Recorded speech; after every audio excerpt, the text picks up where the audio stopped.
noches a cada uno de ustedes.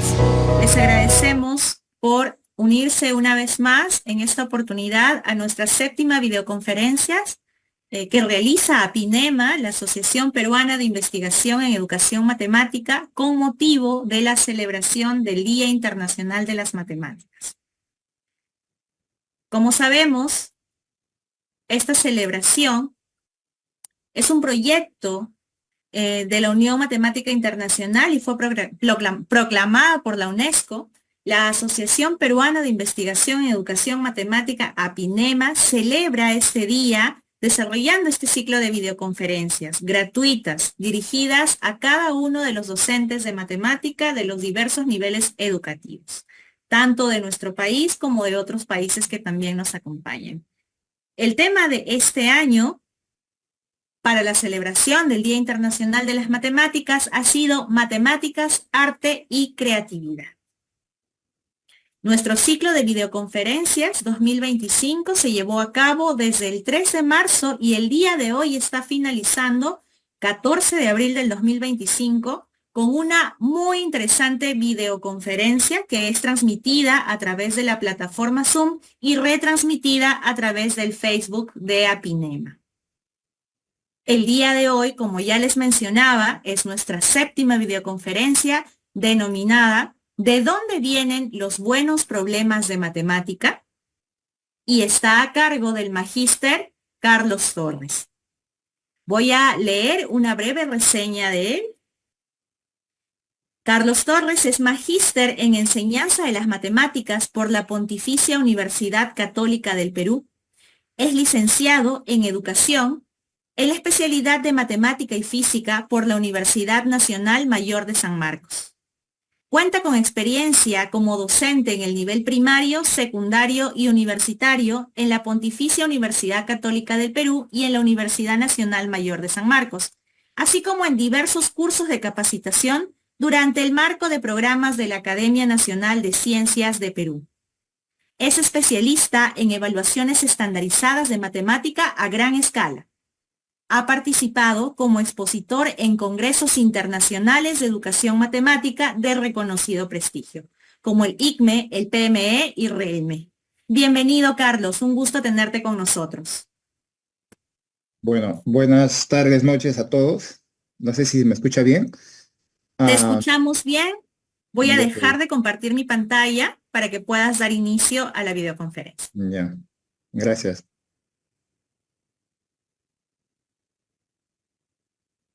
Ya. Entonces, ahora sí puedo compartir, ¿no? Ya. ¿Se ve mi pantalla? ¿Me confirmo, por favor?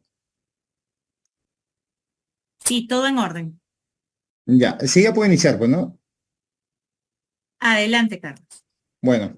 Sí, gracias, Emilia. En verdad es un gusto estar con ustedes hoy día y dedicar un tiempo de nuestra vida diaria, pues, a escuchar una charla que espero sea de su agrado y genere muchas dudas tal vez en la práctica matemática de todos los docentes, especialmente en matemática. Yo tengo una página de Facebook, no sé si algunos conocen, Edumate Perú. Es una página que lo aperturé hace más o menos un mes con el propósito de compartir algunas ideas que yo ya lo venía compartiendo en un blog también del mismo nombre, que justamente el blog yo lo lancé cuando era estudiante de educación en San Marcos. Mantuve el blog más o menos por 10 años y ya no pude, no tuve tiempo de seguir. Y ahí también publiqué algunas ideas o publicaba ideas vinculadas a educación matemática. En esta página de Facebook que les acabo de mencionar, yo publiqué hace algunas semanas este problema. Es un problema que no es peruano, es un problema que se aplicó en una prueba estandarizada, si no me equivoco, de Uruguay. Y los seguidores de la página y algunos maestros que pudieron leer con atención al problema me escribieron y indicándome que les había gustado, que la forma como está planteado no es tan usual. Con motivo de esta curiosidad de los maestros, yo escogí el nombre para esta charla y lo coloqué en formato de pregunta. Y es atractivo porque responder a esta pregunta es difícil. ¿De dónde vienen los buenos problemas de matemática? Como se mencionó el término creatividad, bueno, yo no fui tan creativo en esto porque yo tomé prestado el título de un artículo que Kilpatrick, un profesor que ya no está con nosotros, pero que todavía tiene y tendrá mucha influencia en la educación matemática a nivel mundial, publicó un artículo con este nombre, pues, ¿no? El año 87. Y nada menos que en un libro editado por Alan Schoenfeld, también un investigador de mucho prestigio, en un libro cuyo título es Ciencias Cognitivas y Educación Matemática. En ese libro, Kilpatrick publicó, como dije, un artículo que se titula Formulación de problemas, ¿de dónde vienen los buenos problemas?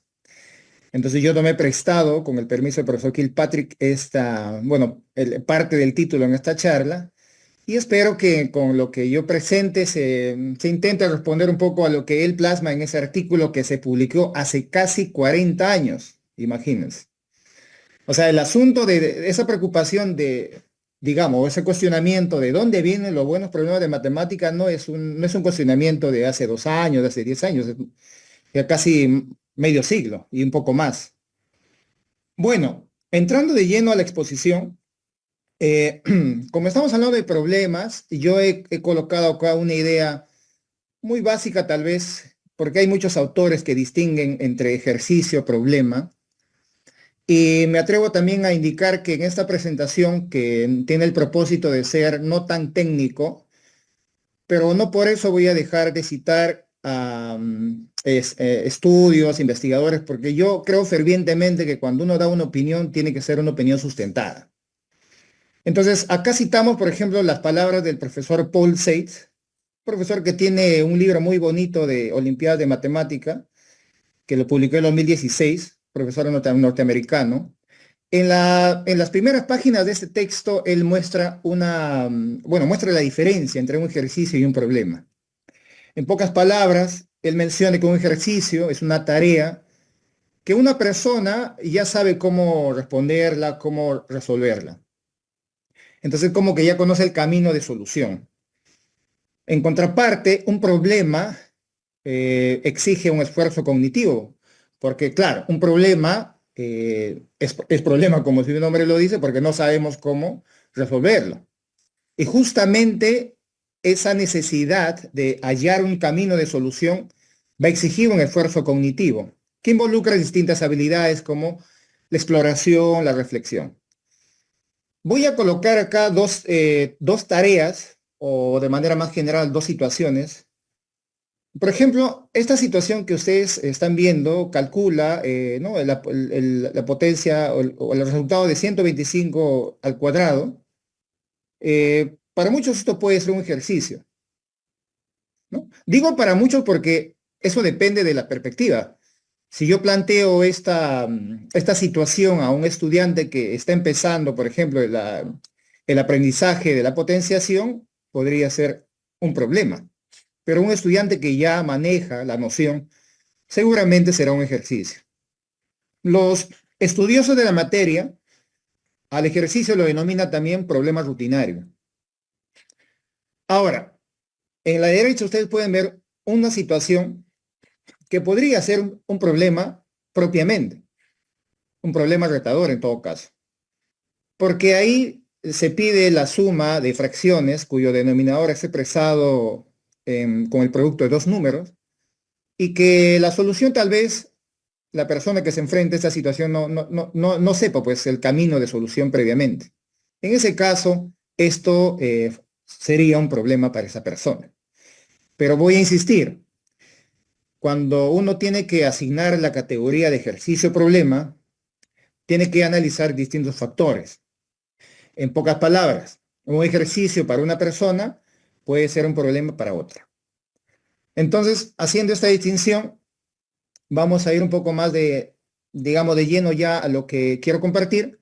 He elaborado este iceberg, que también está en mi página de Facebook y lo publiqué, y también les ha gustado mucho a los profesores porque, claro, cuando uno ve un iceberg, ve una parte del iceberg. Entonces yo he hecho más o menos la metáfora. Cuando uno ve un problema, ve el texto del problema, la pregunta, el gráfico, etcétera, pero no ve, tal vez porque, digamos, no se ponen a reflexionar, lo que está debajo, entre comillas, del problema. Vinculándolo con la imagen, es la parte no visible del iceberg. Es decir, un problema de matemática es más que el texto, la información, el gráfico, la pregunta que se muestra. Porque la concepción de un problema involucra, por ejemplo, pensar en sus elementos, en los conocimientos matemáticos, en la expectativa cognitiva que la persona que plantea el problema ha pensado.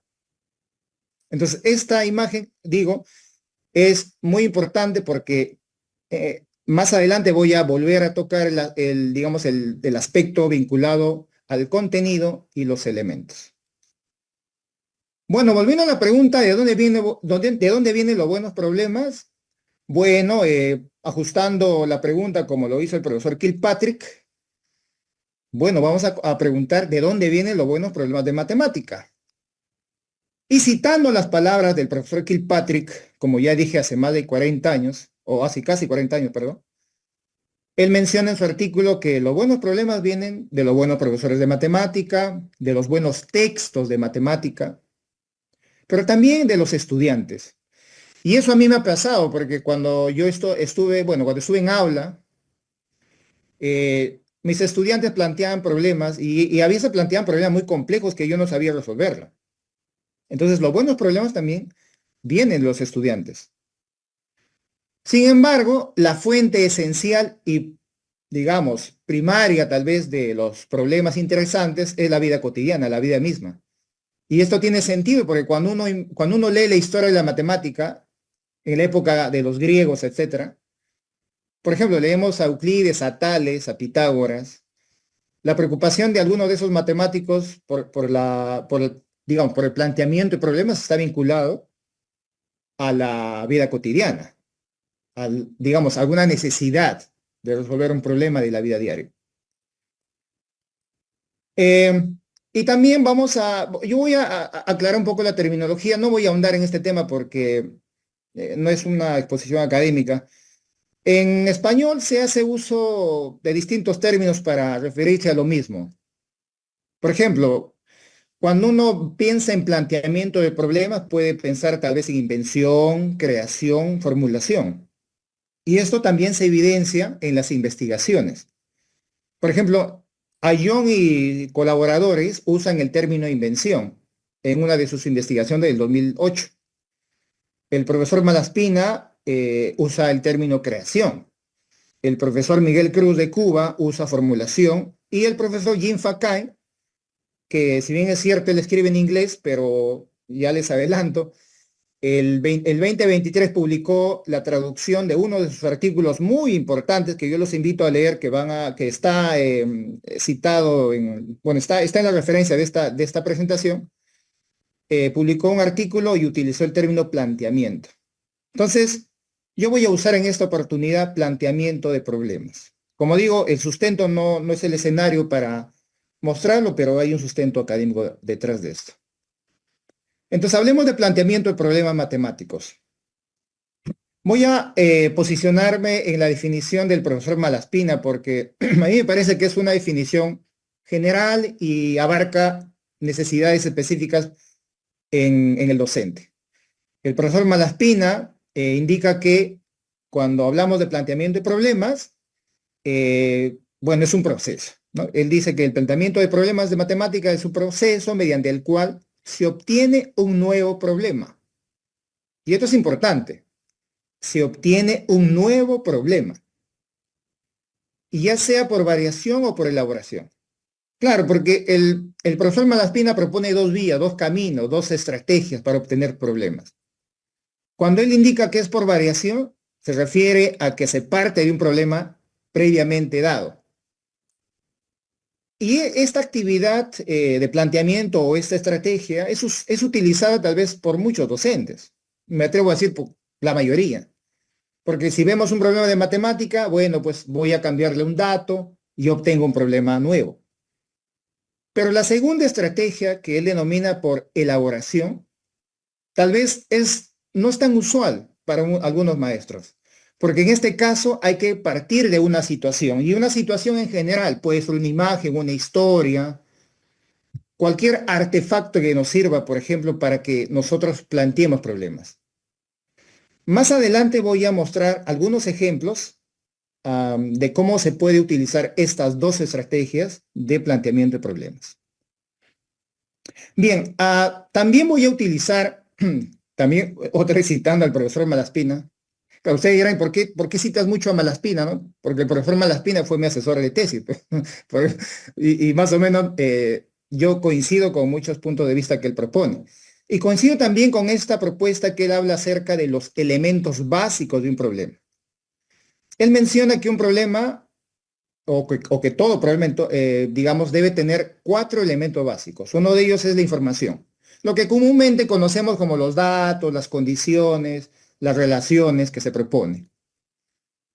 Pero también él indica que un problema debe tener un requerimiento. Esto se vincula a la pregunta, a lo que se pide. Lo que se pide usualmente en un problema, y eso en la práctica que uno, digamos, en la práctica cotidiana del docente, a veces pues piden un número, piden una expresión algebraica, piden un gráfico, etc. E inclusive piden que, digamos, verifiquen la veracidad o falsedad de una afirmación. Ahí estamos frente a requerimientos de tipo cuantitativo o de tipo cualitativo. Pero también indica que todo problema debe tener contexto.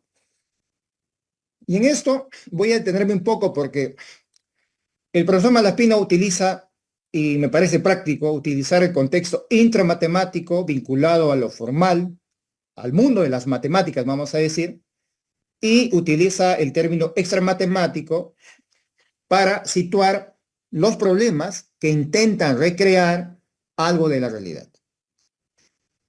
Digo, el profesor Malaspina propone esto, que también lo menciona el profesor Godín, el profesor Fong y otros investigadores, porque si uno va, por ejemplo, al marco de evaluación de matemática de PISA, uno encuentra otro tipo de contextos. PISA, por ejemplo, habla del contexto profesional, del contexto social, científico, etc. Bueno, esa es una cuestión, digamos, ya de decisión. En esta oportunidad vamos a utilizar el contexto intramatemático o extramatemático. Y finalmente también menciona que todo problema debe tener un entorno matemático. Y eso está vinculado al conocimiento, al contenido matemático. Y el contenido, digamos, vinculado a un problema no es único. Y eso es bien particular y hay que prestarle atención porque, como van a ver en los ejemplos que voy a presentar dentro de un momento, para algunos de ustedes un problema se puede resolver, por ejemplo, utilizando una noción determinada, pero para otra persona puede utilizar otro tipo de noción. Entonces, el entorno matemático es susceptible, digamos, no es, digamos, perenne, no es estable. Eso depende de la persona que es, digamos, que es enfrentado a la situación. Entonces, acá tenemos los 4 elementos básicos de un problema.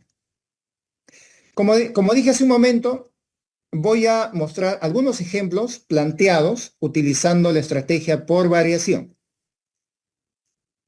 Bien, acá tenemos un problema de partida. Este es un problema que yo propuse a un grupo de maestros digamos, que formó parte de mi tesis de maestría. Este problema indica, dice así: encuentra un par de números cuya suma sea 43 y su producto sea el máximo posible. Cuando uno analiza este problema e identifica los elementos, por ejemplo, puede señalar que la información en este problema es dos números cuyo producto sea 43, el producto de dos números que sea el máximo posible. El requerimiento está explícito: encontrar dos números que cumplan esas condiciones. Y el contexto es intramatemático porque, como ustedes pueden ver, acá no se intenta recrear una situación de la vida diaria. En ese caso, el contexto es intramatemático. Y el entorno matemático, yo estoy afirmando que es nociones de función cuadrática, porque la solución que les voy a mostrar a continuación hace uso de esa noción. Sin embargo, como vamos a ver tal vez en la tercera diapositiva de acá en adelante, un maestro puede utilizar otro tipo de noción o conocimiento matemático. Una solución para este problema dado dos números cuya suma es 43 y su producto es máximo, es la que ustedes están viendo en pantalla. No voy a entrar en detalle en la parte matemática, porque esta diapositiva yo las puedo compartir con ustedes. Solo enfatizo que estoy utilizando variables. El primer número es x, el segundo 43 menos x, y como nos piden que el producto sea el máximo posible, planteo un producto de expresiones que justamente me genera una función cuadrática. Entonces, si ustedes se dan cuenta, esta función cuadrática es cóncava hacia abajo, entonces tiene un máximo, y el máximo se da cuando x es 43 medios. Y precisamente los dos números solicitados son iguales a 43 medios, ¿no? Que es 21,5. Bien, entonces, esta es una solución esperada, digamos, del problema. Como dije, este problema yo propuse a un grupo de profesores de matemática a nivel secundaria. Y ellos tuvieron tiempo para plantear un problema asociado a este problema que les acabo de mostrar. Entonces, ciertamente ellos intentaron resolver el problema, analizaron, y acá pueden ver ustedes un primer problema planteado por uno de los profesores. Vamos a llamar a ese problema el problema planteado por el profesor Felipe. Entonces, el profesor Felipe, luego de enfrentarse a ese problema, propuso lo siguiente. Determina las parejas de números cuya suma sea, respectivamente, 1, 2, 3, 10. Pero de tal manera que el producto de las componentes de dichas parejas sea el máximo posible. Si ustedes se dan cuenta, es muy similar, ¿no? En el sentido de que le dan una suma y la condición de que el producto sea máximo posible. Pero a diferencia del caso anterior, acá le dan, bueno, el rango numérico ha bajado y no le exige que la suma sea 43 como el caso anterior, sino que acá empieza con, que, digamos, le da la condición o le exige que primero sume 1, que haya 2, luego 3, luego 10. Y plantea dos requerimientos. El primero es, a partir del observado, él pregunta, ¿no? ¿Puedes indicar cuáles son las características que en cada caso debe cumplir la pareja de números? Ajá, acá no le está pidiendo específicamente valores, le está pidiendo caracterizar, tal vez explicar un patrón. En la parte B le pide, o le indica, si tuviera que formular cada producto de la parte A como una función, exprésala. Claro, el profesor Felipe acá se atreve ya a incluir una expresión matemática explícita, ¿no? La función. Entonces, vamos a compartir con ustedes una reflexión en torno a cómo crees que se obtuvo este problema. Bueno, si observamos con detenimiento, el profesor Felipe seguramente pensó en que haciendo el cambio de la información y el requerimiento y dejando tal vez, digamos, inamovible los otros elementos, vale decir el contexto. ¿Por qué el contexto? Porque claro, porque el contexto de este problema es un contexto intramatemático. No intenta recrear una cuestión de la vida cotidiana. Y el entorno matemático, yo afirmo que no lo ha modificado porque justo en la parte B le pide que exprese, digamos, el producto como una función.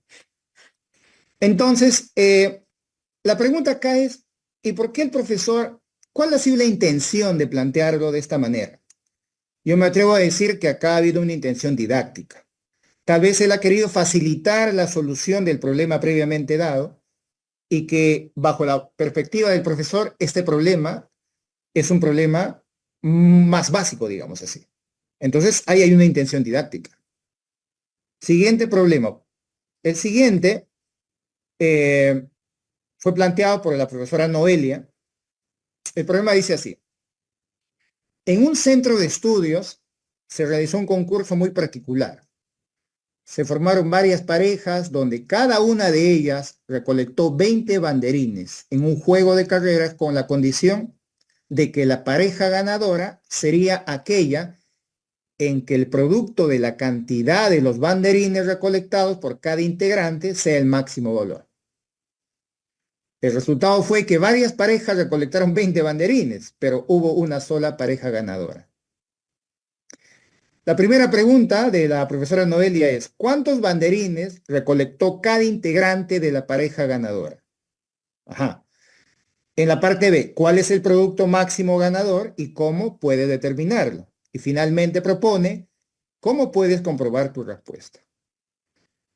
Si ustedes analizan con detenimiento y comparan obviamente el problema del profesor Felipe, el que acabo de mostrar en la diapositiva anterior, el cambio es notable, ¿no? Porque el contexto acá ya cambió. Este problema tiene un contexto extra matemático, porque intenta recrear una actividad, bueno, en este caso un concurso muy particular de un centro de estudios. Pero también podemos afirmar que en ese problema se varió el contexto, como dije, pero también se varió el requerimiento. Porque le están preguntando, por ejemplo, cómo puedes comprobar tu respuesta, cuál es el producto máximo ganador, etcétera. Entonces, acá lo que se observa es que la profesora Noelia ha variado la información, el requerimiento y el contexto. Pero posiblemente, digo, porque esto otra vez, ¿no? El entorno matemático es susceptible.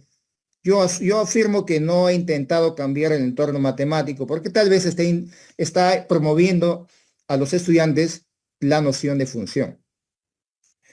Bien, entonces, a este punto ustedes tienen dos ejemplos de cómo a partir de un problema dado uno puede obtener problemas. Pero no hemos obtenido, o los profesores no han conseguido esos problemas, digamos, por inspiración divina, no. Al menos han atendido a los elementos. Entonces, acá lo que yo quiero plantear, y esto al menos hasta donde yo conozco no se ha publicado, digamos, un análisis de este tipo, y la idea es publicarlo más adelante. Yo presento una articulación de los elementos de un problema, los 4 elementos básicos, con niveles de análisis. ¿Cómo así? A ver, yo propongo que cuando uno quiere obtener un problema por variación, obviamente parte de un problema matemático.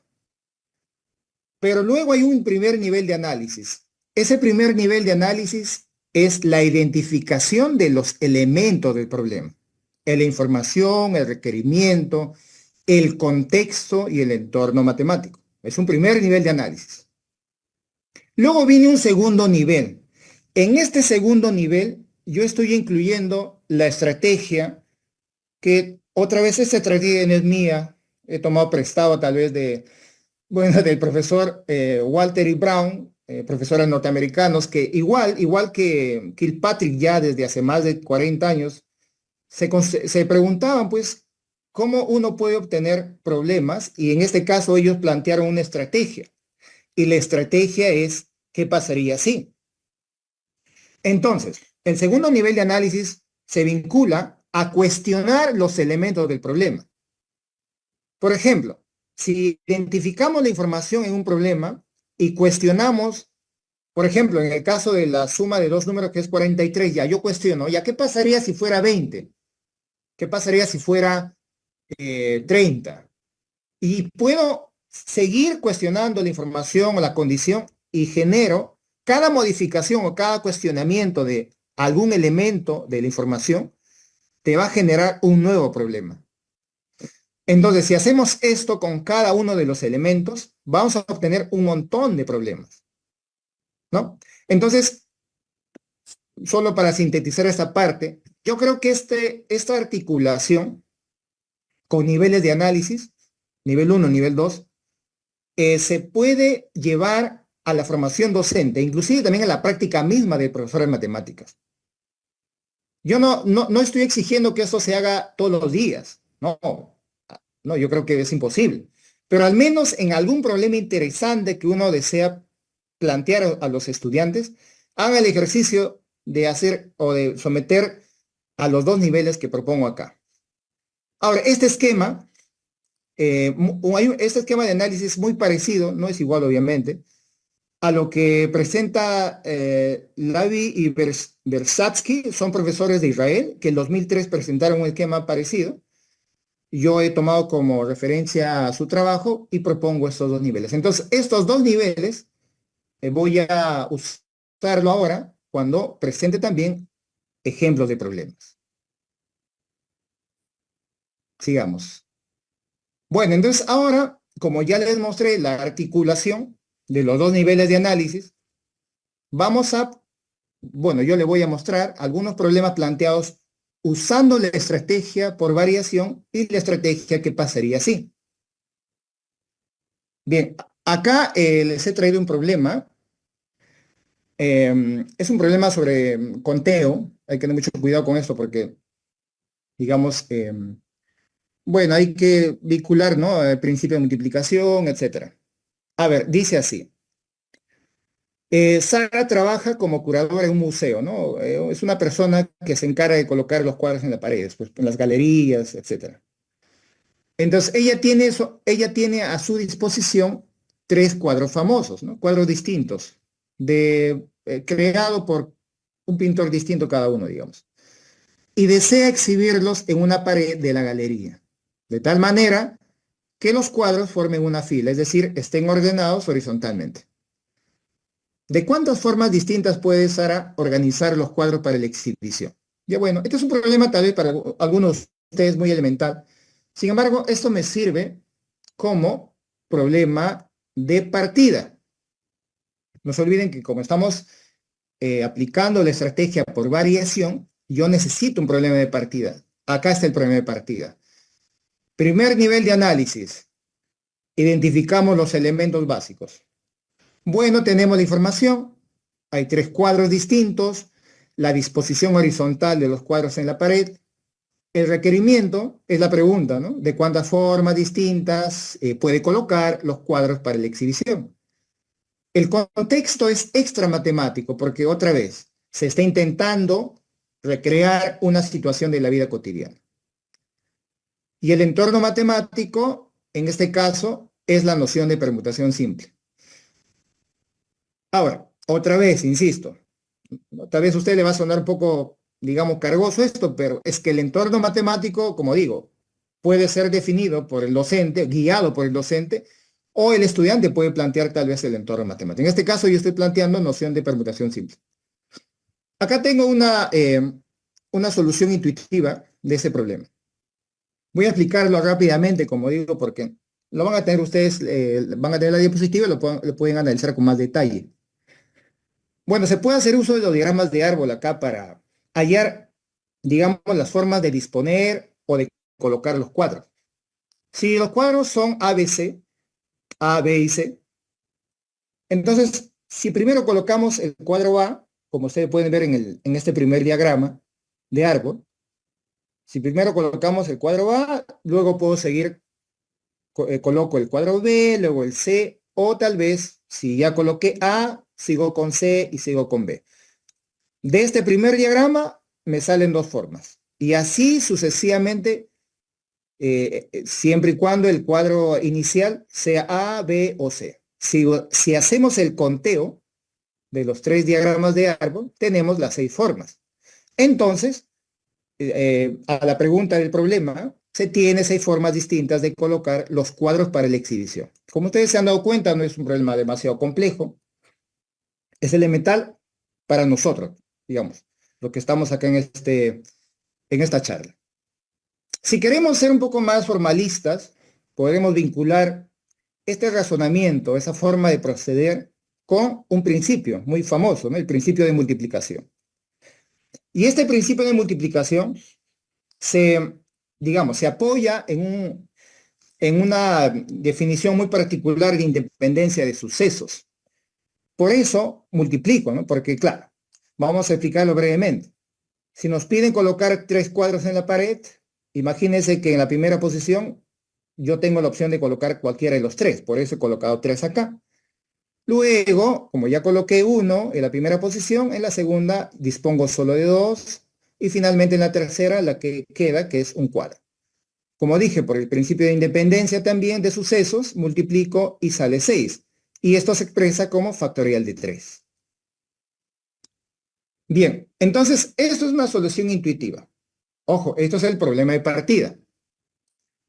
Ahora vamos a pensar o vamos a pasar al siguiente nivel de análisis, el nivel 2.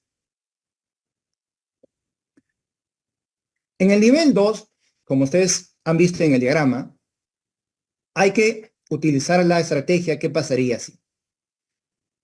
A ver, ¿qué pasaría si cambiamos un poco la información? ¿Qué pasaría si ahora Sara incluye 2 cuadros más? Pero esta vez no es que va a exponer todos los cuadros, sino solo exhibe 3. Es decir, 3 de los 5 que va a tener. Ahora vayamos a el requerimiento.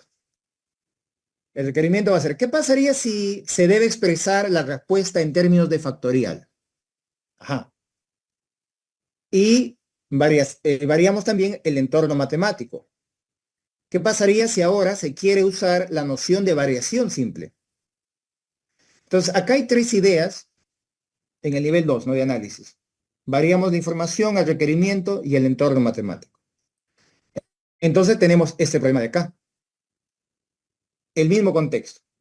Sara trabaja en un museo, tiene a su disposición 5 cuadros famosos, cada uno creado por un pintor distinto, y desea exhibirlos en una pared de la galería, de tal manera que los cuadros formen una fila. Bueno, en la pared, y es importante, se está incluyendo, ¿no? En la pared solo debe colocar 3 cuadros. ¿De cuántas formas distintas puede Sara organizar los cuadros para la exhibición? ¿Y cómo se expresa esta relación en términos de factorial? Ajá. Yo me atrevo a decir que este cambio, bueno, del entorno matemático no es gratuito. Acá hay una intención didáctica.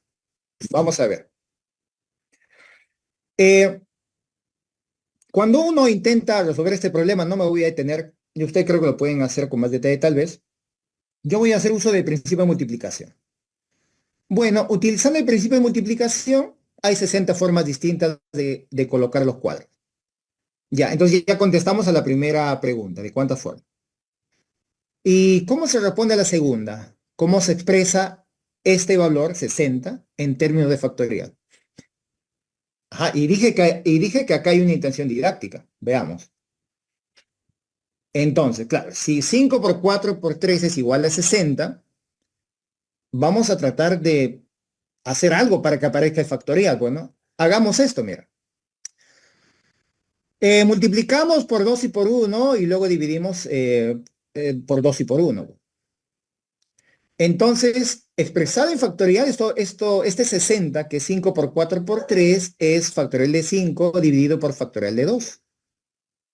Y si uno piensa en factorial de 5 dividido por factorial de 2 y le da la forma particular como la que estoy mostrando acá, bueno, esto es muy parecido a la relación que muestra la fórmula de variación.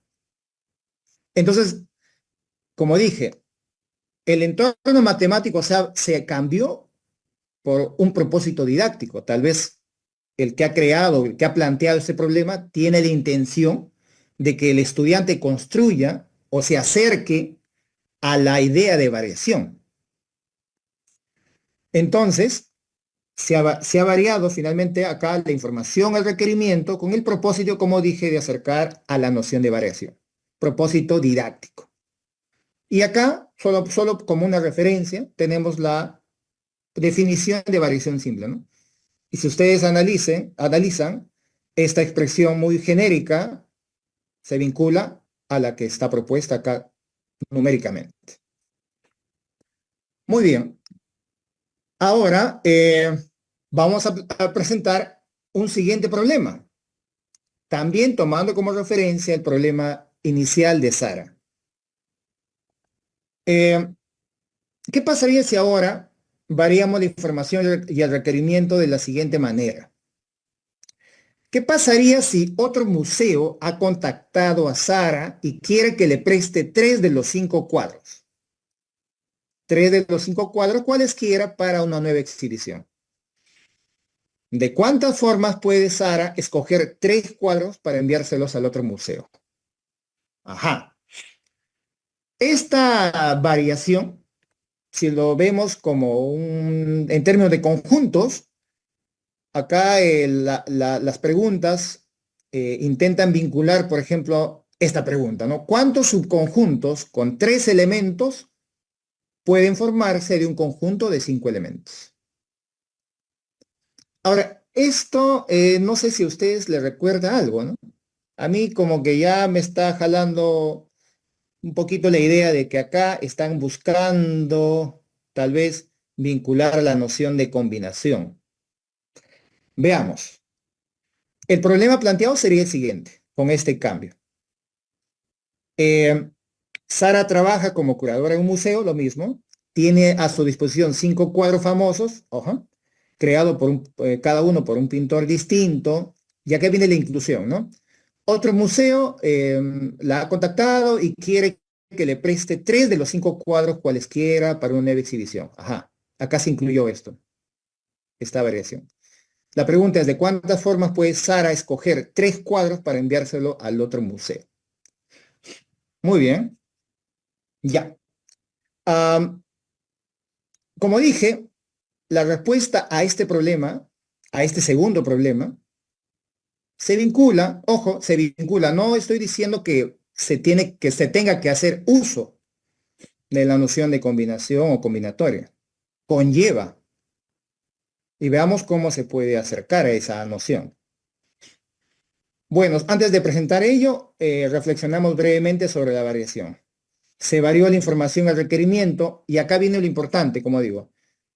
Vamos a asumir que el entorno matemático no se ha variado. Vamos a asumir, digo, porque en la solución que yo les voy a mostrar no hace uso de la noción de combinación. En su lugar, lo que el creador de este problema tal vez pretende, y ahí viene un poco el aspecto didáctico otra vez, es que el estudiante que se enfrenta, o la persona que se enfrente al problema, digamos, se acerque a esta noción a partir de la noción de variación, que lo vimos en el problema anterior. Este tipo de planteamiento se destaca, como dice acá, por su énfasis didáctico. Entonces, otra vez, ¿no? Acá viene algo que yo he venido planteando hace algún tiempo, está bien que creamos problemas, es importante, ¿no? Genera la creatividad, etcétera, o promueve la creatividad. Pero también hay que pensar ya desde la perspectiva del maestro, ¿no? Crear problemas, no porque me parece que voy a crear cualquier problema, sino que hay un propósito. Y acá estoy mostrando que el propósito es didáctico. Y veamos cómo espera el creador que la persona que se enfrente al problema resuelva este problema. Veamos brevemente. Para el caso de Sara, debemos calcular cuántos subconjuntos con 3 cuadros pueden formarse de un conjunto de 5 cuadros. Claro, en términos de combinación, esto es combinación de 5 en 3. Pero eso no exige el problema. Eso estoy colocando como una aclaración. Ahora, como vimos en el problema anterior, usando variación, se obtuvo 60 formas para organizar 3 de los 5 cuadros, ¿no? Organizar, ojo, no es escoger. Esto se expresó como la variación de 5 en 3, que es que obtuvimos 60. Pero ahora yo les estoy mostrando a ustedes esas 60 formas. Miren, acá están las 60 formas de organizar 3 de los 5 cuadros. Acá todavía no estamos usando la idea de combinación.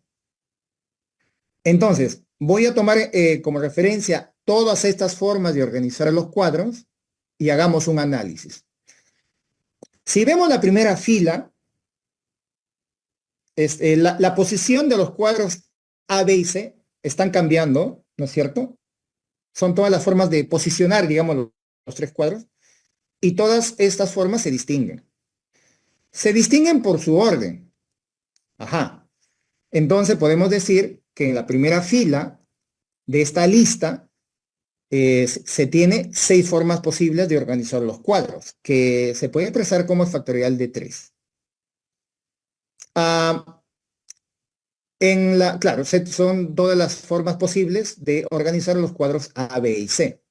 Mientras que en la segunda fila, que está de verde, están las 6 formas de organizar los cuadros A, B y D.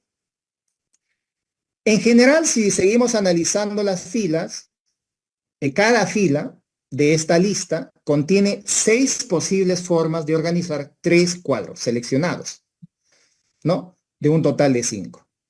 ¿Ok?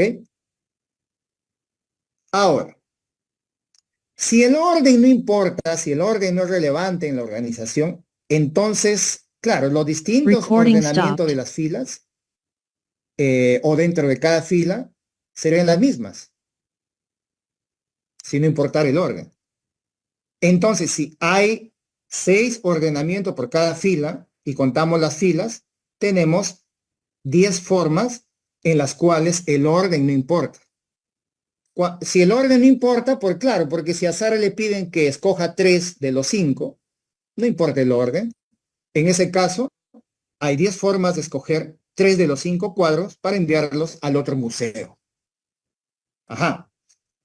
¿Y por qué 10? Acá hagamos una ampliación. Claro, del total de 60 ordenamientos que yo le mostré en la lista, como dije, en cada fila hay 6 ordenamientos de 3 cuadros, factorial de 3.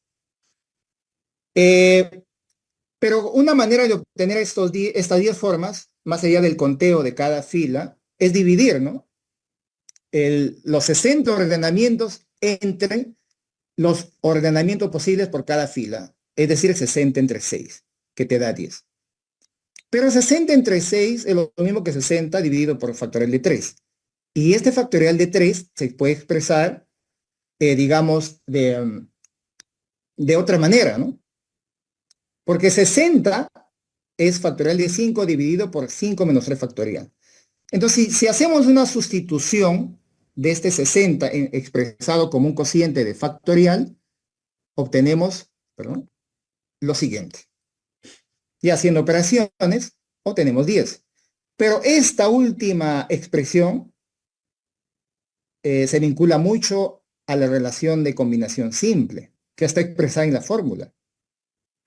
Entonces, si vamos digamos, desde un punto de vista más amplio, si suponemos que tenemos n objetos distintos y queremos escoger k objetos, k de estos objetos, sin que importe el orden, ojo, este es sin importar el orden, entonces, vamos a partir primero cuando importe el orden. Cuando importe el orden, hablamos de variación, que ya expliqué. Pero si no importara el orden, entonces debemos limpiar esa variación. Y esa variación se limpia, digamos, entre comillas, dividiendo, ¿no? Claro, como el orden no es importante, para cualquiera de los k objetos que hay en cada factorial ordenamientos que contienen a estos mismos k objetos, lo que se hace es dividir la variación por el factorial de k. Entonces, haciendo cálculos acá, llegamos a la fórmula muy conocida, ¿no? De combinación simple. Entonces, digamos, la combinación simple se obtiene a partir del análisis de una variación simple. Porque en este caso lo que se hace es, como no consideras digamos, el orden no importa, viene la división por el factorial de k, como está mostrado a continuación. Bien, entonces, hasta este, digamos, espacio, yo he mostrado distintos problemas utilizando la estrategia por variación, ¿no? Y ustedes se han dado cuenta que la variación es intencional. En estos últimos problemas que he mostrado, si ustedes se han dado cuenta, el creador está intentando graduar y llevar a la construcción tal vez de los aprendizajes. Y eso se puede hacer mediante planteamiento de problemas. Y como dije, el asunto del entorno matemático es susceptible, ya el profesor Malaspina el 2021 ya lo mencionaba. Claro, porque un problema no tiene una única manera de resolverse. Entonces eso depende de la persona, del instrumento que use para resolverlo. Y esto genera que hayan distintas, digamos, definiciones o precisiones en todo caso del entorno matemático. Voy a pasar ya a la parte casi última de esta exposición y ahora les voy a mostrar problemas creados o planteados usando la estrategia por elaboración. A diferencia de la estrategia por variación, cuando uno tiene o tiene como tarea plantearse problemas por elaboración, tiene que partir de una situación.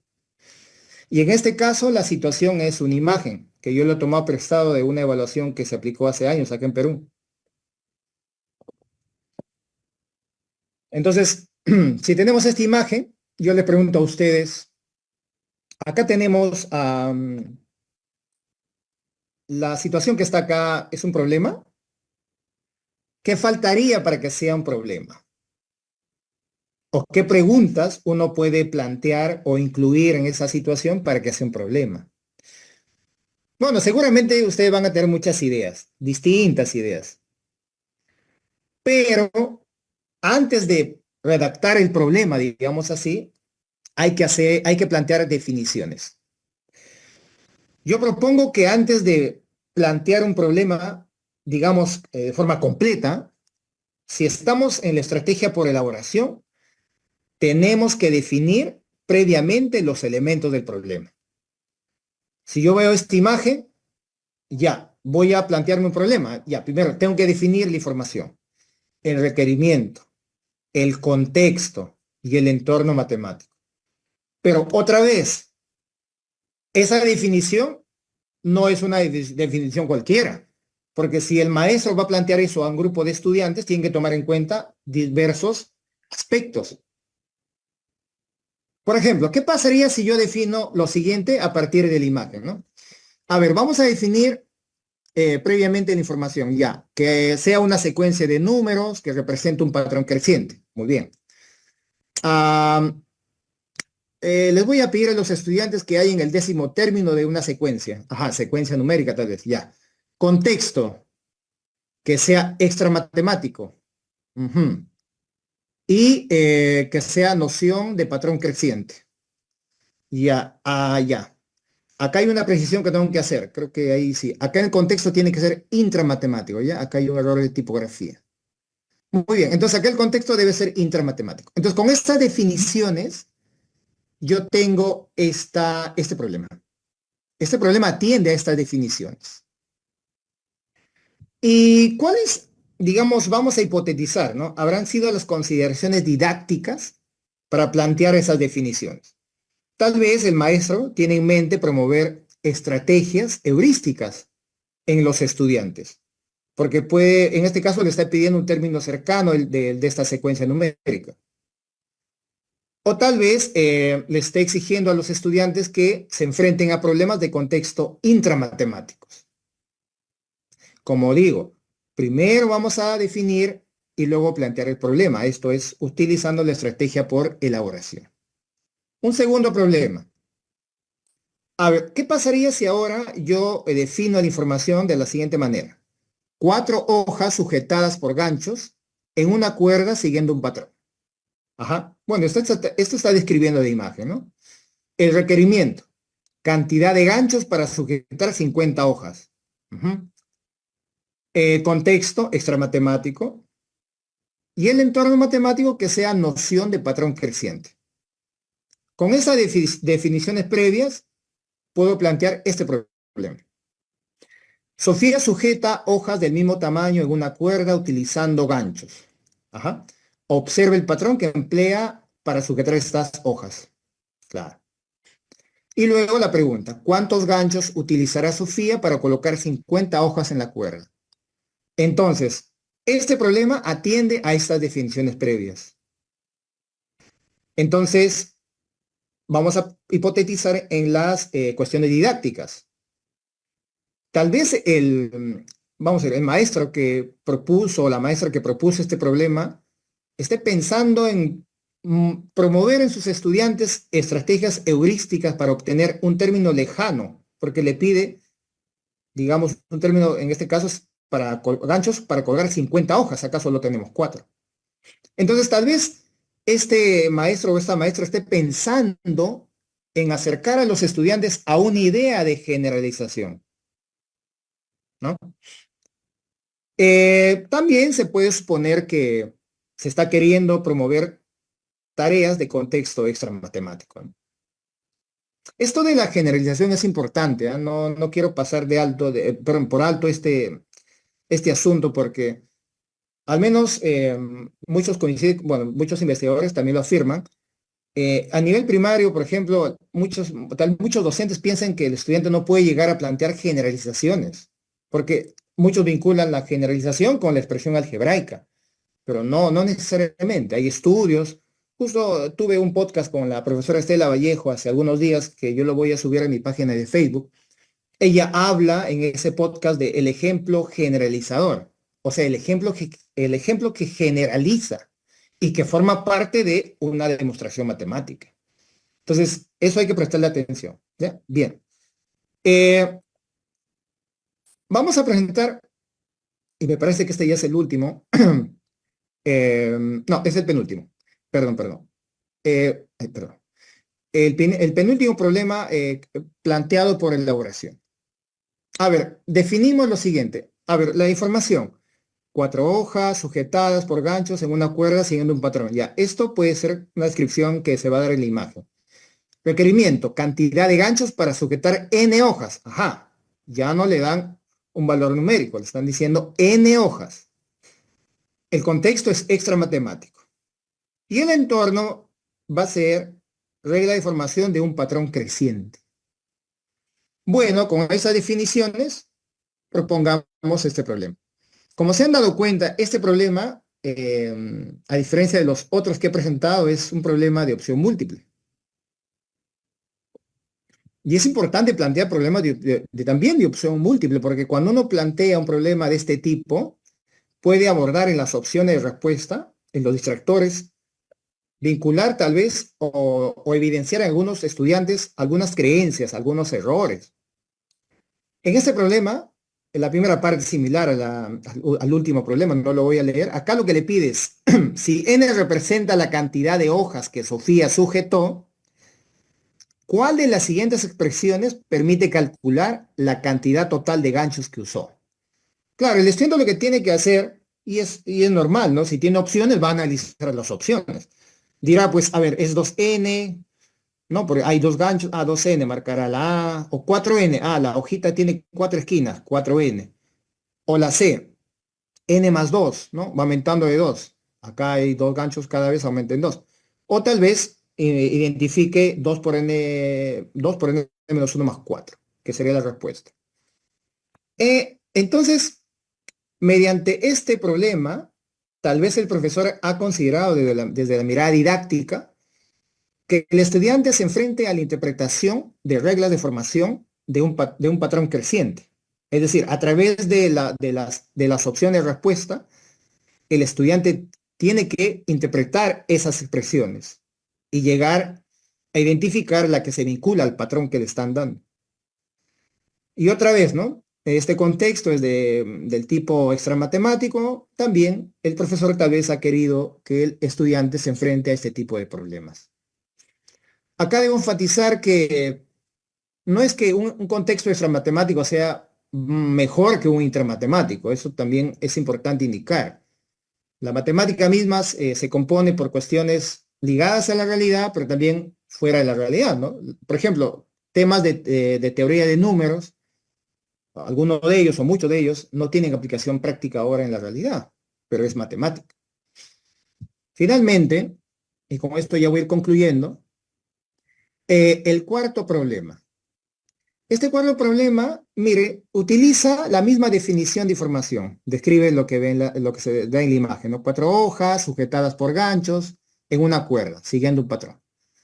Pero el requerimiento es ambicioso, ¿no? Le pide al estudiante que grafique la relación entre X e Y. Seguramente va a definir qué es X y qué cosa es Y. El contexto es extramatemático y el entorno es gráfica de una función afín, con dominio discreto. El problema está acá, voy a leer la segunda parte, la primera es la misma. Si X representa la cantidad de hojas que Sofía ha sujetado y Y la cantidad total de ganchos utilizados, elabora una gráfica que represente correctamente la relación entre X y la Y. Muy bien. Acá sí yo les muestro un intento de solución, que es este de acá. Y es una función con dominio discreto, ¿no? No es una gráfica continua. Entonces, ¿cuál pudo haber sido, digamos, las ideas didácticas de este profesor o de este creador?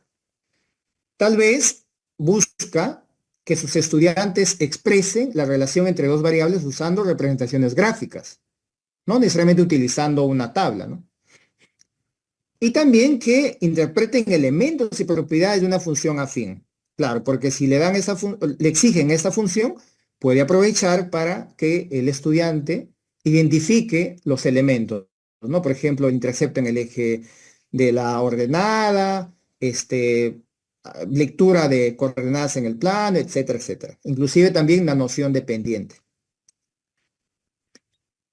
Como ustedes se han dado cuenta, con estos, digamos, ejemplos de problemas, yo he querido enviar el mensaje, y espero que de alguna manera se haya entendido, que todos los problemas que nosotros creamos como maestros deben tener un propósito didáctico claro. Este propósito puede darse al iniciar una sesión de aprendizaje, para que consoliden los estudiantes una noción, profundicemos en la comprensión de una noción tal vez, o también para evaluar. Yo tuve la suerte de hacer un estudio revisando libros y cuadernos de estudiantes de distintas escuelas y a mí me llamó la atención que en escuelas, digamos, de distintos lugares del Perú utilizan las mismas fichas y con las mismas inconsistencias. Eso deja mucho que desear. Entonces yo creo que si vamos a utilizar un material, hay que pensar qué tipo de problemas le estamos dando a los estudiantes, porque eso va a ayudar un poco a retroalimentar aprendizajes. Finalmente yo les pregunto a ustedes, ¿todos los problemas tienen por sí mismos un propósito didáctico? Creo que la pregunta es obvia. Entonces, ¿cuáles son estos aspectos didácticos? Bueno, hay distintos aspectos. Esto de acá es parte de otra charla, ¿no? No quiero extenderme más, yo con esto voy a concluir. Hay distintos aspectos. Por ejemplo, la complejidad. Hablar de la complejidad es un nuevo webinar. ¿Qué es complejidad en un problema? Complejidad cognitiva, complejidad matemática, complejidad lingüística. Demanda cognitiva. Demanda cognitiva. ¿Qué es la demanda cognitiva? Yo, y no sé si alguna vez han escuchado algún video, alguna charla, yo, bueno, cuestiono un poco el asunto de la demanda cognitiva, ¿no? Porque a mí me parece muy subjetiva. O sea, una descripción muy amplia de alta demanda, baja demanda, merece y necesita especificarse. Y hay estudios, ¿ah? Si ustedes me escriben, yo les puedo compartir algunos trabajos de investigación donde ya hacen una precisión de la demanda cognitiva utilizando conocimiento, digamos, especificaciones de los conocimientos matemáticos. Bueno, también un aspecto didáctico es el currículo, los errores y las creencias, importante. Este asunto de las conexiones matemáticas, eso es importante. Conectar ideas matemáticas en un problema. Vale decir, claro, hay problemas de la vida cotidiana que no solo usan pues ecuaciones, también se puede expresar con probabilidades, gráficos, ahí vienen las conexiones matemáticas, e inclusive conexiones con otras áreas de conocimiento. Diseño universal, atender también a los estudiantes que tienen discapacidad. Y finalmente, si el problema es útil o no para nuestros estudiantes. Bueno, hasta acá yo agradezco su atención. Simplemente quiero terminar con esta frase. Los buenos problemas no siempre están en los libros, como ustedes se han dado cuenta. El libro no tiene que ser el pedestal para un profesor. A veces surge en el aula. A mí me ha pasado. Mis estudiantes planteaban problemas muy interesantes, también en la vida cotidiana, o en la mente de ustedes, de los docentes. Ustedes son los que pueden proponer buenos problemas. Bueno, muchas gracias. Espero que se haya entendido y si tuvieran preguntas, estamos acá para contestarlas. Muchas gracias, Carlos, por tan clara presentación y además interesante que nos has compartido el día de hoy. Gracias también por dejar de compartir pantalla para poder pasar a la siguiente sección de esta videoconferencia. Como ya he mencionado, esta segunda sección corresponde al bloque de preguntas. Y precisamente debido lo importante, lo interesante que nos has explicado, es que hay varias preguntas, hay un buen número de preguntas que por tiempo voy a tratar de unificar varias o leerlas que son similares entre sí para que puedas responder. Una primera inquietud que ha surgido tanto en el Zoom como en el Facebook es acerca, o lo que están solicitando es que nos puedas explicar un poquito mejor acerca de estos elementos de un problema, ¿no? Y con especial énfasis en que plantees algunos ejemplos de cómo sería el contexto intramatemático y el extramatemático, porque los docentes quieren aplicarlo en sus sesiones, ¿no? En los planteamientos en las clases de ellos. Esa sería una de las preguntas. Y que también solicitan que enfatices en el entorno matemático si hace referencia al contenido y objetivo de aprendizaje. Esa sería una primera gran pregunta. Si nos Bien. puedes detallar un Sí, poquito sí, más al respecto, por favor. sí. No, no, con mucho gusto. Miren, a ver, acá ya les dije que hay que cambiar, acá debe decir extra matemático en el contexto. Voy a ampliar esto para que sea mejor. Por ejemplo, este problema es de contexto intramatemático. Como dije varias veces, pensemos en intramatemático, un problema que no exige de un contexto de la vida cotidiana para que tenga sentido. Este problema tiene sentido con la secuencia numérica insuficiente y la pregunta y alguna condición adicional. No me están hablando como en el caso que viene de una persona que sujeta hojas, etcétera, los ganchos, ¿no? Este problema, por ejemplo, que están viendo es de contexto extra matemático, porque está intentando recrear algo que una persona lo puede hacer en la realidad. En este caso, en este problemita de la secuencia numérica, no, ¿no? Esto en la realidad, pues, no tiene mucho sentido, porque ¿dónde está acá el contexto de realismo? Es netamente muy matemático. Entonces, la diferencia sustancial, para resumir lo que estoy diciendo, es el contexto intramatemático, pensemos en problemas que no intentan, que no pretenden recrear o, digamos, evidenciar una situación de la vida cotidiana. Y en contraparte, los contextos extramatemáticos sí lo quieren hacer. Y ustedes se han dado cuenta que, no sé si puedo, bueno, no, ya hay mucho tiempo, pero en los dos primeros problemas que mostré, creo que sí lo puedo hacer. A ver. Por ejemplo, miren en estos dos problemas que acá, bueno, uno de ellos ejercicio y otro problema, son de contexto intramatemático, ¿no? No intentan recrear algo de la realidad. Y también no debemos tener o vincular los contextos intramatemáticos a pocas palabras. Ojo, acá, por ejemplo, este problema planteado por Felipe tiene un contexto intramatemático. A pesar que tiene mucho texto, es intramatemático. Porque otra vez, no intenta recrear algo de la realidad. En cambio, lo que propone Noelia es evidente que es de contexto extramatemático, porque habla pues de una situación que ha sucedido en un centro de estudios y da un contexto global, ¿no? Ya, la otra pregunta sobre el entorno matemático. Bien, a ver, yo lo defino, bueno, yo no, el profesor Maldaspina lo define como el contenido matemático, se puede entender como el conocimiento, ¿no? No es propiamente un desempeño, un indicador, no es así. Más bien, el entorno matemático debería estar vinculado al desempeño, al indicador que uno se propone. Ejemplos de entorno matemático: progresiones aritméticas, teorema de Pitágoras, proporcionalidad directa, porcentaje, fracción, este, eh, probabilidad, probabilidad frecuentista, etcétera. Eso más o menos sería lo vinculado a la pregunta del entorno matemático. No sé si estoy olvidando algo, me dices. No, está muy bien, Carlos. Em, Al respecto, para que complementes con esta misma pregunta, se plantea lo siguiente. Al plantear problemas de alta demanda cognitiva en contexto intra y extra matemático, ¿cuál es de mayor demanda? Bueno, esa pregunta pues es la pregunta del millón, ¿no? Mira, hay preguntas complejísimas de intramatemáticos, ¿no? Estos problemas del milenio pues la mayoría son intramatemáticos. Eh, y así también hay problemas extramatemáticos de alta demanda cognitiva.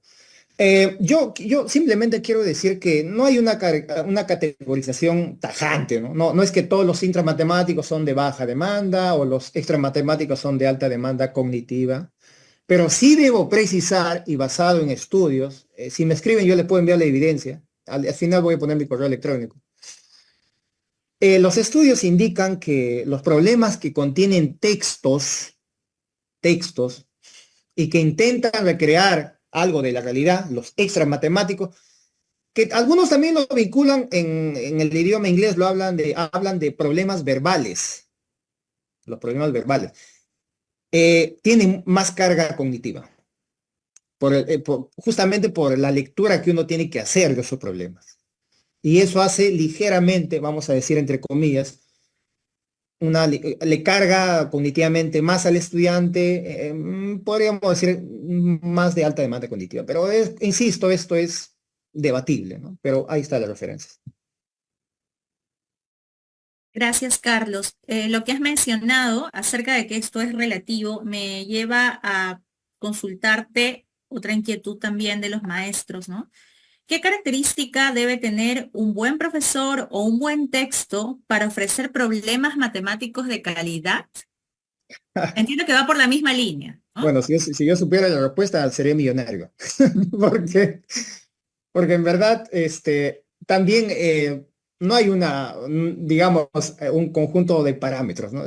Lo que sí debo decir es que los buenos textos de matemática deben contener problemas interesantes para el estudiante, no necesariamente para el profesor.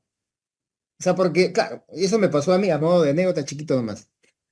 Cuando yo planteaba problemas a mis estudiantes cuando estaba en aula, y yo llegaba y le decía, uy, hoy día traí un bonito problema, y todos se asustaban: profesor, pero para usted, lo bonito para usted es feo para nosotros.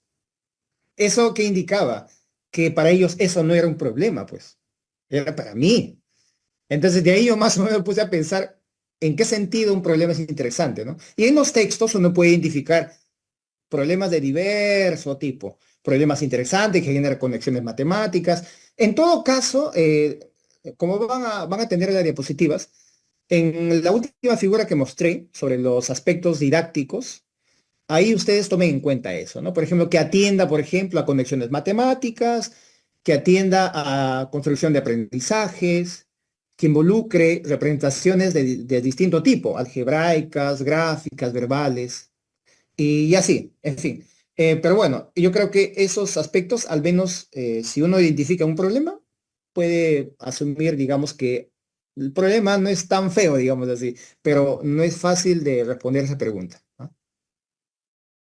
Gracias nuevamente, Carlos. Al respecto, ¿no? Hay un comentario que menciona, un buen problema para un estudiante no sería cuando lo entiende, lo motiva para llegar al final de su solución como si fuera un reto personal. ¿Qué piensa de esto?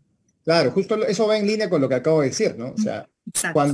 cuando una situación se convierte en un aspecto de motivación y de exigencia cognitiva, afectiva, porque no olvidemos lo afectivo, también es importante, en un estudiante, es un buen problema.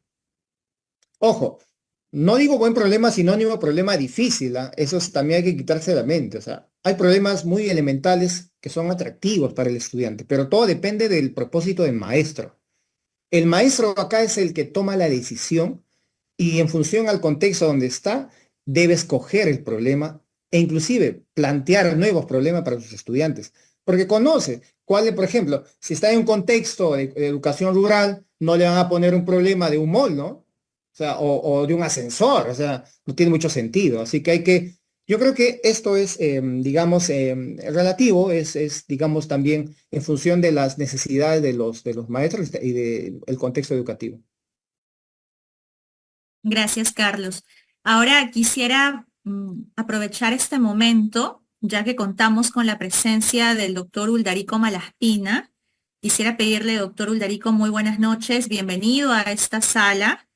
Un poquito tarde en realidad para poder darle la bienvenida, puesto que estamos en la sección final, pero precisamente lo hemos dejado para este momento porque conocemos de su cercanía, amistad con nuestro ponente, ¿no? Tienen investigaciones que han realizado juntos y por eso, además de agradecerle su presencia, quisiéramos preguntarle y pedirle si es que nos puede hacer algún comentario breve acerca de la exposición o si tuviera alguna inquietud o pregunta que hacerle llegar a nuestro expositor, por favor, si puede abrir su micro, se lo agradeceremos infinitamente. Muy buenas noches, doctor Malaspina. Buenas noches, estimada Emilia, y gracias por darme esta oportunidad. En verdad, mis primeras palabras creo que ya las dije en algún momento, de felicitación a ustedes por organizar este ciclo de videoconferencias. Y en este momento, o en esta sesión, mis felicitaciones a Carlos por su exposición. A mí me alegra mucho que las ideas que hemos conversado, que hemos cultivado a lo largo de muchos años ya desde la Universidad Católica y que la hemos compartido mucho con Carlos, tanto cuando era estudiante de la maestría, como cuando hizo la tesis conmigo, como cuando hemos compartido efectivamente investigaciones, hemos compartido viajes fuera del país a algunos congresos internacionales y últimamente estamos compartiendo cursos a profesores en servicio principalmente, pero que está abierto a quienes deseen mediante la Academia Nacional de Ciencias.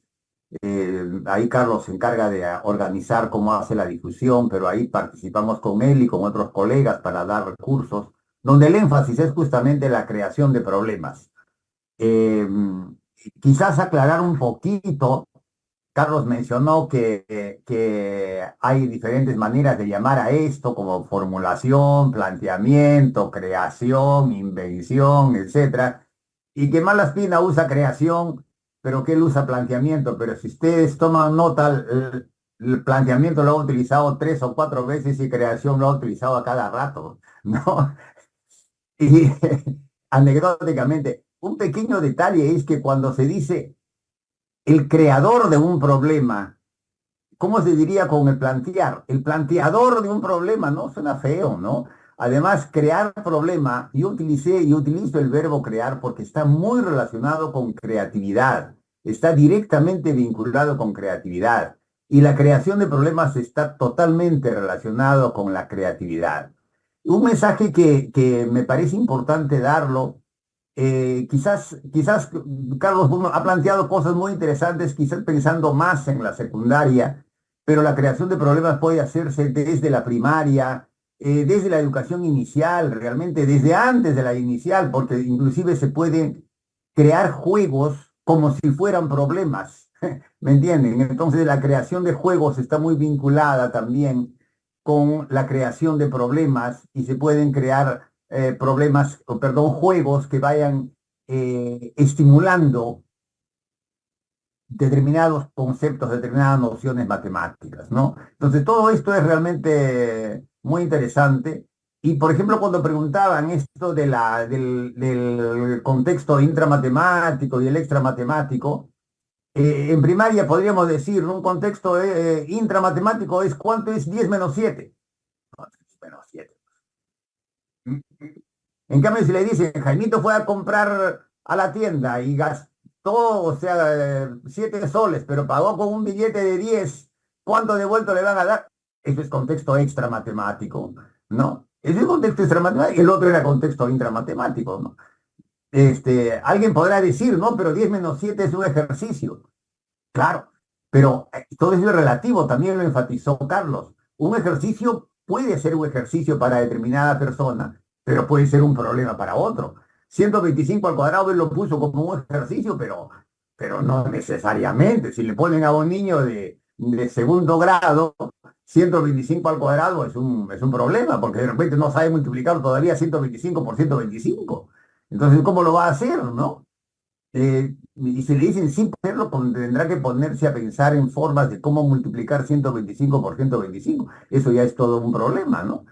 Si es que no se le ha enseñado el algoritmo, así que no. Pero 125 por 125 te dirá, bueno, 100%, después 25%, en fin, tendrá que buscar una forma. Eso es pensar matemáticamente. Y la idea fundamental de la creación de problemas es estimular la creatividad y estimular el pensamiento matemático. Porque no solamente debemos conformarnos con estudiar resolviendo o estudiar y enseñar, aprender y enseñar, resolviendo problemas, sino también creando problemas, ¿no? Esto es posible, las experiencias lo demuestran a todos los niveles y lo estamos haciendo últimamente con los cursos que vamos dando y que vamos a dar próximamente alguno otro también. Y va por ahí un comercial, ¿cómo le llaman ahora? Un cherry creo que le llaman, ¿no? Bueno, no quiero extenderme porque después me entusiasmo y continúo con estas cosas, ¿no? Así que está muy bien, Carlos, felicitaciones una vez más, felicitaciones una vez más a Apinema y sigan adelante pues con estas actividades. Muchísimas gracias, doctor Uldarico. Definitivamente nos ha aclarado un poco más a los maestros de primaria que también nos acompañan. Bueno, a lo largo de este ciclo de videoconferencias hemos tenido algunas dirigidas a maestros de secundaria y primaria, otras del nivel inicial hasta secundaria, ¿no? Porque nuestros temas han sido diversos. Así que viene muy bien esta aclaración o estos alcances para los maestros de primaria, ¿no? Para que ellos también puedan tener en cuenta estos elementos de un problema y estos alcances a lo largo de estas videoconferencias, no solamente en el interior de nuestro país, sino también en otros países. Hemos contado con la presencia de asistentes a través de nuestras redes, ¿no? De Argentina, Brasil, Chile, Colombia, Costa Rica, Cuba, Ecuador, El Salvador, España, Estados Unidos, Guatemala, Honduras, Italia, México, Nicaragua, Paraguay, Portugal, Puerto Rico, República Dominicana, Uruguay, Venezuela y lógicamente de diversas regiones de nuestro país. Como saben, el objetivo nuestro como Asociación Peruana de Investigación en Educación Matemática es aportar con un granito de arena a que todos continuemos explorando, descubriendo, indagando, investigando para tener cada vez mejores prácticas, ¿no? Dirigidas hacia el aprendizaje de nuestros estudiantes o el desarrollo de las competencias matemáticas en nuestros estudiantes. Los invitamos a que puedan seguirnos en todas nuestras plataformas y redes sociales. En el Facebook nos encuentran como Apinema, en YouTube como Apinema Perú. También nos encuentran en Instagram, en Twitter y nuestra página web apinema.edu.p. Muchísimas gracias por habernos acompañado a lo largo de estas 7 videoconferencias. Hemos contado con las ponencias de grandes referentes a nivel nacional como internacional, como Masami Soda, el doctor Roberto Araya, Jan Babjar, también nuestros socios de Apinema, Patricia Mendiola, Segundo Mendoza, Tulio Ogeso, Felipe Asmat y el día de hoy Carlos Torres, así que un agradecimiento especial para cada uno de ellos. Y será con nosotros hasta una nueva oportunidad para seguir compartiendo estos aprendizajes. Muy buenas noches a cada uno de ustedes.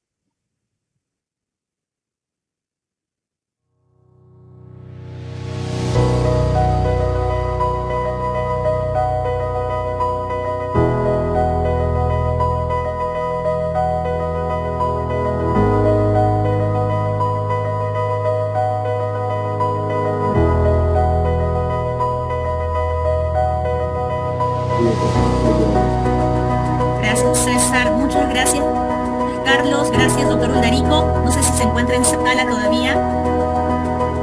Muchas gracias a todos. Gracias, doctor Uldarico. Gracias, Carlos, Emilia. Abrazos. Y a los socios que están en la sala.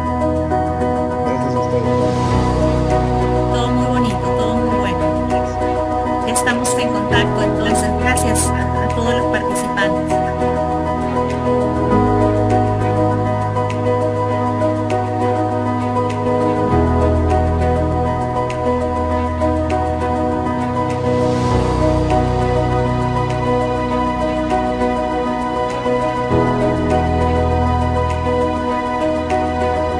Voy a finalizar la sesión